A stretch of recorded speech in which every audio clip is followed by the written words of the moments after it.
Good morning from WKYT News. I'm Bill Bryant. We welcome you to Kentucky Newsmakers and hope you're enjoying your weekend. In just a few minutes, Keeneland President Shannon Arvin joins us to talk about the fall meet that's underway and the excitement of hosting the Breeders' Cup World Championships in November. But first, Election Day is coming up in November on the 8th, and there's early voting before that. Some are already voting by absentee. It is a key election year. Kentuckians will select a U.S. Senator, members of the U.S. House, the state legislature, and lots of local offices and judgeships. There are also 2 constitutional amendments on the ballot that voters can approve or reject. Secretary of State Michael Adams will be overseeing the election process. He's joining us to talk about that vote, and we welcome the Secretary of State. Thanks for coming. Appreciate it very much. Thank you. Well, this is a key election year, as we said. There's a lot on the ballot. This is an extraordinarily long ballot. People are seeing that when even they're being sent out to the absentees, right? As far as I can tell, this is the longest ballot we've ever had in Kentucky. You've got a U.S. Senate race, you've got U.S. House races, you've got legislative races, you've got every county race in the state, you have city races, council and mayor and so forth, every judge almost in the state, and then below all of that, you have 2 constitutional amendments. And this is now an election where, under a Supreme Court ruling, we have to spell out every word in the amendment on the ballot. We can't just summarize it like we used to. The First Amendment alone on this ballot is 744 words long. My hope is that voters will actually read the whole thing before they vote on it. That is Amendment 1, That's and, right. And that has to do with the legislature having the ability to call itself in, essentially. That's right. To summarize, this would give the legislature not additional authority or days, but give them the ability to reserve some days in case of an emergency. They could convene and come back in without having the governor call them into session. But again, as you said, it is pretty extensive, and you would, I take it, encourage people to know what they're going to do on that before they get there, because it could take quite a while, and people try to move the polling place along, right? Yeah, we want to avoid long lines, and actually, as a matter of law, you get 2 minutes in the booth to vote. That's not enough time to read one of these amendments, let alone the rest of the ballot. So we do encourage voters to go to our website, sos.ky.gov. You can look at your sample ballot and study up before you go to the polls. Amendment 2 is simply worded, but also might carry a lot of weight. It essentially asks Kentuckians if they want to put abortion in the state constitution, and it appears the state Supreme Court is awaiting the decision of the voters before they render their decision about whether they're going to enforce Kentucky's trigger law, the ban on abortion. I appreciate the Supreme Court doing that, letting the people speak on this issue before they take it up themselves. What we've not seen in Kentucky so far, at least, is a lot of voter engagement on this issue. In Kansas, which is actually a smaller state than Kentucky, $22 million was raised and spent roughly equally between the 2 sides on the issue. In Kentucky, there only has been about $2 million raised on both sides of the issue. Unless there's a major fundraising effort on one side or the other, I don't see this issue driving turnout to the polls, in which case this will be a pretty sleepy election, I think. So what does drive turnout in the election year like this one, where you have the U.S. Senate race, those constitutional matters on the ballot, and local races? Well, the number one thing that drives turnout is campaigns and candidates. I'm really proud that we've done so much to make voting accessible. What really, though, drives the turnout is people want to vote. They're driven by a like of or a dislike of somebody on the ballot or an issue on the ballot. The Senate race has been pretty sleepy so far. Other races at the top of the ticket have been sleepy so far. The big question is, can the bottom of the ticket drive the turnout? In Kansas it did, but without that kind of paid messaging component, I don't really see that kind of effort here. Why is turnout so low among younger voters in particular? This is something that you really see across the board. It's not just limited to voting. Young people are just not joiners. This younger generation, they don't join organizations, they don't join churches, they don't engage civically and volunteer the way that their parents' generation did or their grandparents' generation did. And that's a big issue that we're going to be facing going forward in our state, is what happens to the private sector, the civic sector, that's so responsible for progress in our Commonwealth. Not everything can be done by the government. There's got to be a lively private and civic sector. But they're really letting the older generation make the decisions for them, aren't they? Well, yeah, there's a reason why you have old age pensions and old age programs very well funded, and other programs not quite so much, because older folks vote. Let's talk about the mechanics of this particular election. For those who are returning absentee ballots, they have to do that by Election Day. There's been a little bit of confusion about postage, a change from 2020 when, I guess in response to COVID, the state covered those costs. Now you have to put, what, 2 stamps on there? This is, as we said, a very long ballot. It's a heavy piece of paper. It's a heavy envelope. We've got very thick, secure paper envelopes to make sure voters' choices are kept secret. So all that adds up to a very heavy ballot envelope. So we do encourage voters to put 2 stamps on those. From 1945, when we, in our Constitution, created a right to absentee voting, through 2019, when I was on the ballot, the state did not pay for postage. In 2020, we were begging voters to please vote absentee because of COVID. So we paid for it. But we don't have the resources now to pay for that. We have defaulted back to voters being responsible for their own postage. If you don't have $1.10 or $1.20 to stamp your envelope, then just bring it to the drop box that we provided for you. Are you hearing some are being returned? Because on social media there's some buzz about that. We've gotten a number of anecdotal reports, and here's the good news. There's plenty of time. Put another stamp on it and mail it back. There's plenty of time. Just make sure that you get it back to our hands no later than 6 p.m. on Election Day. All right, now so that's for absentees, and then people can apply for that until the 25th, right? And then the military November 1. That's right. We now do absentee ballots through a portal. We have a separate one for military overseas voters, but most voters in Kentucky will use the portal at govote.ky.gov. It's really convenient. Not only can you apply for your ballot there, we can actually track your ballot, and so can you, so you can see where it is in the process. Then let's talk about, we head toward Election Day, and we have those 3 days of early excused, I guess, or no need for an excuse, early voting, right? Yeah, we've kept those. Those are now permanent by statute. Those days will be November 3rd through 5th. That's Thursday, Friday, and Saturday before Election Day. And is it likely in a lot of our counties that those locations may be different, or there may not be as many as there will be on Election Day itself? So these county plans are subject to change every election, unless they open up every precinct, which about a quarter of counties have done.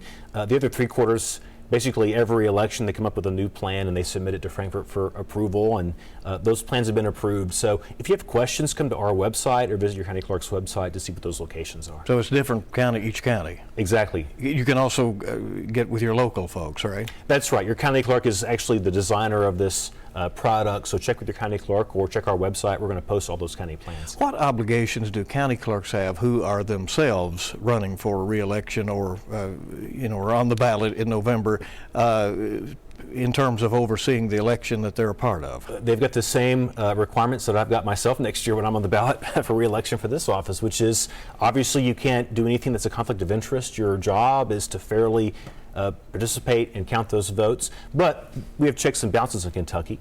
The county clerk doesn't just run the election by himself or herself. The county clerk is on a county board of elections with the sheriff, with a Democrat appointed by the local party, with a Republican appointed by the local party. So there are checks and balances. No one can steal an election. Kentucky has a history of election misdeeds, however. We know that. The publisher of the newspaper in Magoffin County is offering $3,000 to anyone who presents credible evidence of vote buying.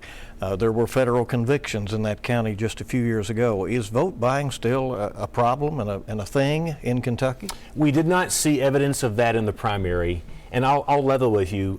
If we were going to have any election with significant fraud in my term, it was going to be this year and probably in that primary. The reason is vote fraud doesn't happen in Kentucky in major races. It's just not feasible to flip a race that has a large number of voters in it.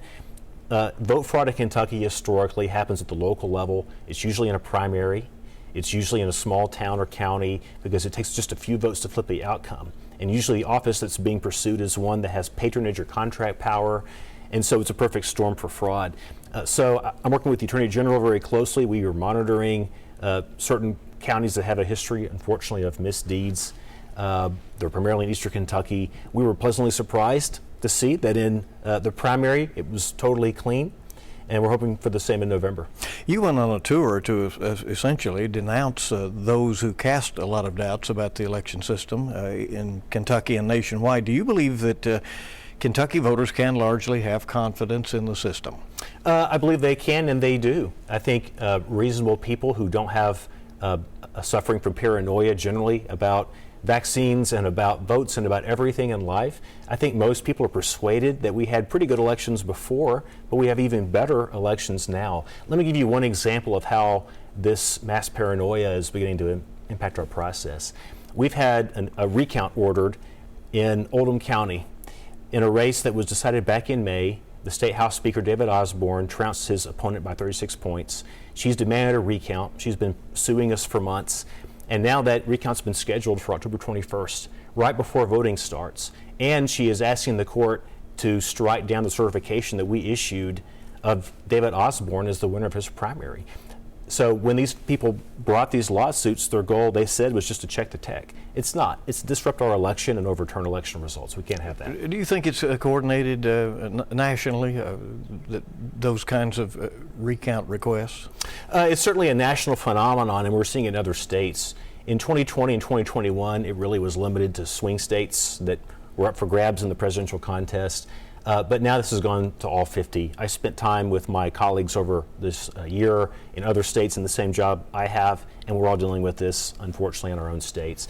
And specifically in our state, this was really kind of a quiet thing until the pillow guy took some shots at us at a national conference, and then we began to see hundreds of requests filed by people who just word for word took what the pillow guy said on his website and put it into an email and sent us as demands to see our equipment and get in it and inspect it, and you can't do that. Well, Mr. Secretary, as you've noted, you're running for re-election next year, and you've taken that stance that you've just taken, that the election system is fair and runs well in Kentucky, and that there were no major problems. I take it in the 2020 elections. What you're saying is, you know, former President Donald Trump carried Kentucky easily and has continued to say that he won that election. Does your position put you in any peril with Republican voters as you face a primary next May, if you do? Well, I do face a primary. As far as I can tell, I'm the first Republican incumbent Secretary of State to ever have a primary, which I'm not thrilled about, but, you know, it's democracy. It is what it is. I can tell you this, we've gotten no criticism from the former president, and in fact, Eric Trump came to Kentucky a few weeks ago and said Kentucky had no fraud, that Kentucky was outside the ambit of the states where they have had concerns. So I certainly take my race seriously. I will take it very seriously and be well prepared for it. Is it difficult to campaign in the current environment that's out there? It's difficult to be an incumbent Republican in this environment, for sure. It's not just me. I think all of us are dealing with it. I'm just the only incumbent who's running for re-election, so I deal with it uniquely. But you're kind of in a tough spot being an incumbent Republican, because Democrats, of course, are going to be against you, but also there's a certain fringe on the right that just are against the swamp, the government, the deep state, whatever they want to call you. So you're kind of stuck in the middle. Where do we go from here in voting? You know, people bank and pay their bills online. Is it important that voting still be done in a way where it can be observed by officials, and that we're not ready to go there in terms of the convenience that young people might want, and it might increase their turnout? Well, in private practice about 14 years ago, I did a race in Washington State for governor, and actually Washington State allowed internet voting in 2008. That was a while ago. They got rid of it because it wasn't secure and because voters didn't trust it. I think it's pretty telling that in Kentucky, post-COVID, after we had an election in 2020 that was mostly absentee voting in the primary and largely even in the general, coming into 2021 in special elections and then again in this primary, statewide primary, 96 to 98% of voters voted in person. Far more than 2% of our voters, 4% of our voters qualify to vote absentee based on their age, their health, what have you. They still want to vote in person. That's just a cultural thing that Kentucky has. And there's no right or wrong. I don't care how people choose to vote. But clearly this is our policy preference as a state. All right, Mr. Secretary, thanks for coming. My pleasure. I hope we have everything goes smoothly in the November 8th election, right? Thank you. Thank you. Stay with us now. We're going to hear about the happenings out at Keeneland, and a lot is going on with the fall meet underway, and of course the Breeders' Cup coming up in November. Shannon Arvin joins us next on Kentucky Newsmakers.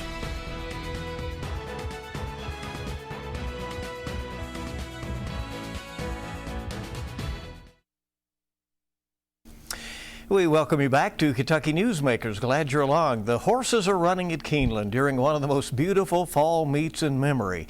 And while the track thoroughly enjoys hosting its guests for the meet, preparations are also in full swing for the Breeders' Cup World Championships on November 4th and 5th. The Breeders' Cup was held in Lexington in 2015 and in 2020, although 2 years ago no fans were allowed, so it will be the full experience this time. And all of this coming off a record September yearling sale. Joining us is Keeneland President Shannon Arvin, the first woman to ever run the historic and iconic track. Thanks for coming in. We appreciate it very much. Thanks so much for having me here. What a busy time and what a wonderful fall meet going on. I mean, you couldn't ask for better weather, right? We could not. We were trying to remember the last time that the weather had been that perfect, and we couldn't recall. It just was a beautiful weekend start to finish. And the numbers are good on attendance and so on. The numbers on attendance are strong. I think Central Kentucky was ready to come out and welcome us back, which was great. You capped the crowd at 20,000. Initially, that was a COVID response. But is that going to be permanent? I mean, it seems to be the right size crowd, right? You know what we found, and we looked at each other a couple times over the weekend and said, this crowd is just ideal. It was enough people there so that you really felt the energy and excitement that you want to feel when you're at a sporting event like that, but you weren't waiting excessively long times to get a hot dog or use a restroom or place a bet. So it felt really like the right number, and that's one of our lessons from COVID. We never would have thought to try a lesser capacity, but it worked very well.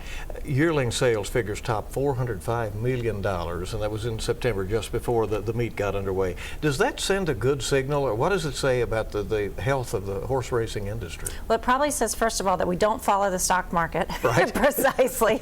I think it says a lot about the state of racing in Kentucky and really the country and the world. You know, we have people from over 26 countries this time that came to our sales and participated in the sales. The purse structure in Kentucky is really, really strong. And I think it's a time where people from top to bottom, every level of the market, are seeing opportunity and the possibility to have a successful, lucrative situation when they buy a racehorse. Keeneland attracts crowds of all ages. How do you stay relevant to all the generations? You have folks there in their 80s, and you have people in their 20s and so on who are glad to be there as well. Yeah, that's a great question. We spend a lot of time talking about it. We tend to trend to the older crowd, and so we spend a lot of time focusing on ways to keep the younger crowd interested. We're really fortunate at Keeneland because it's so much a part of the community that we at Keeneland don't have a lot of issues attracting fans of all ages. You know, we have Saturday morning sunrise trackside where we have a lot of children's activities, so children can come out and meet the jockeys and see the horses working out and see paddock demonstrations and get really close to a horse, which we think is where it all starts in becoming lifelong fans. And you have leaned into social media and technology in recent years, right? I mean, that's where a lot of the young crowd is now. We definitely have, and we have deployed our broadcast team as well as our marketing team. They've worked together very closely. They actually set up an entire room during the sales and during the race meet that is devoted exclusively to catching those moments where people and horses meet and touch, and showing that really special, magical relationship and trying to convey that on social media. And speaking of a special relationship, the Queen's passing certainly brought back memories for so many. She seemed to genuinely enjoy her time at Keeneland. She certainly loved horses and the sport of racing. She was such a tremendous horsewoman, and I think everybody was struck. I heard people of all ages saying, you know, she really did live a good long life, and often when somebody her age passes away, it might be something that we were expecting, but everybody has felt just such a sadness at her passing, because I think she represents just the pinnacle of sportsmanship, and she helped us find ways to celebrate our sport, and it's really, we were very sorry to hear of her passing. We actually have planted some cherry trees in the infield in her honor, so it's a way that we'll continue that connection and continue talking about her legacy at Keeneland. How are you getting ready for a Breeders' Cup, and what kind of honor is it to Keeneland to be able to host that event? It's a huge honor. Breeders' Cup and Keeneland are two organizations whose mission is very similar, and that's really to perpetuate the very best in horse racing. So the Breeders' Cup coming to Keeneland for the third time shows their confidence in us. We are really close partners with them. We'll have 14 races over the 2 days with purses in excess of $30 million, and it is truly welcoming the world to Central Kentucky. So it is a tremendous couple of days for people in the horse industry, but also the community. We'll have the Breeders' Cup Festival from October 30th through November 5th, and there will be a lot of activities that people throughout Lexington that can become involved in and really experience the excitement of this international event. Is all of that on site, or will some of that spread out? It's spread out throughout the city, and you'll see lots of there will be lots of schedules out there that'll show you exactly where it's going to be. What kind of turnaround is that from the meet to Breeders' Cup in just a matter of days? It's a quick one. It's a quick one, but our team's ready. We've got our crews ready to go into action on Saturday night right after the meet closes to turn the place over and make it ready for Breeders' Cup. So it'll be great. If you've driven out to Keeneland, you've seen that we've got lots of temporary facilities up that don't look very temporary. They're chalets. We were laughing this morning that they're too expensive to call tents. So they are chalets. And we'll be able to seat about 7,500 additional people in premium seating. And we also have loge boxes set up in the front, which allow us to seat about 1,800 additional people. So it allows us to expand our capacity in a way that people can still have a really first-class experience. Have you had the workforce challenges that most businesses have had recently? We definitely have struggled with those. I will say this year it is so much better than last year. We employ about 200 people year-round, and then during our race meet we swell to about 2,200. So that's a big lift every time that a sales and race meet season comes around. But we have been really pleased with the response to our requests for employees. People have been coming to our job fairs, and I think we're going to be in good shape and ready to welcome the world. What else should people know about this meet as we're now into the weekend, as this program is airing, and looking ahead to the rest of the meet? What else will be happening? We have a lot of quality racing ahead of us. Our first weekend, we actually had 11 of our 22 stakes races. 9 of those were Breeders' Cup win and you're in. So we hope we'll see 9 of the winners of those races again the first weekend of Breeders' Cup. We have 11 stakes races left. We're giving away a total of in excess of $8 million in purses. We have Make-A-Wish Day on Thursday, which is one of my favorite days out at the track, where we really give each race is dedicated to a child who's facing really difficult circumstances. So we give them the VIP treatment and welcome their family out. We have College Scholarship Day on Friday. We're going to honor heroes, military heroes, on October 23rd. And for the first time this year, on October 29th, we are welcoming educators and teachers who will be able to come in with free general admission. Oh, well deserved. As we look in the spring, you can see that, well, this horse could end up at the Derby, or this, or, there are those stakes races that can go into that summer of racing. In the fall, what are you playing for? Well, a lot of people are playing for the Breeders' Cup for sure, but some of those same horses are ones that you also may see in the spring. The Friday Breeders' Cup is actually focused on Future Stars, so Future Stars Friday they call it. So a lot of those juveniles, those 2-year-olds, we very well may see racing into the spring. Interesting. Keeneland is involved in some other ventures that extend the brand out way into the state. The Mint Gaming Facility up and running in Williamsburg, soon a track to be completed in Corbin. How are those ventures rolling out so far? They're going very well. We are excited to be a part of those facilities which expand racing throughout the state and provide a lot of really important funding for our purse structure, which in turn help make our sales as strong as they've been. Your father and grandfather both held key positions at Keeneland. So it's literally in your blood. What does it mean to you to have the opportunity to lead Keeneland at this time, and when things seem to be going very well? It's such an honor, and we do not take for granted how well they are going and how fortunate we are to be supported by the community and really the international equine world. And I certainly think about my dad and grandfather a lot. I'll tell you what makes the biggest difference in any venture that you're doing is the team that surrounds you. And we have the best team I can possibly imagine at Keeneland. So I just feel grateful every day to be surrounded by true professionals that really, we all feel like we are part of something bigger than ourselves by being at Keeneland, and we are doing all we can to be good stewards and leave it better than we found it. And well aware that you're a big part of the Kentucky overall brand, right? Yes, absolutely. I think Kentucky is so fortunate to have the signature industries of racing and bourbon. We're known for that everywhere I go in the world. Tickets to Keeneland and the Breeders' Cup, hard to come by at this point? They are still available at Keeneland for the rest of our race meet. You can get your tickets online. It is important to get them in advance because we are sold out on some days. But I would encourage people to keep checking back, even if they see a day that's sold out, appears sold out, because people can return their tickets outside of 48 hours, so you may find additional seats. There are also seats still available for Breeders' Cup. They're becoming more limited, so I would get them quickly, but there are seats still available. What are any big challenges ahead for horse racing? You know, I think some of the biggest challenges are just working to show people how special our sport is and helping them to become interested and see that connection between the horse and the human and see how fabulous these majestic animals are. I think that's one of our challenges, just continuing to distinguish ourselves from other sports and remaining on the front line. Shannon Arvin, President of Keeneland, thanks for coming by. We really appreciate it. Thanks very much. During the meet, we're lucky we got you in here. Thanks for having me, Thank you. Bill. And we'll be back on Kentucky Newsmakers in a moment.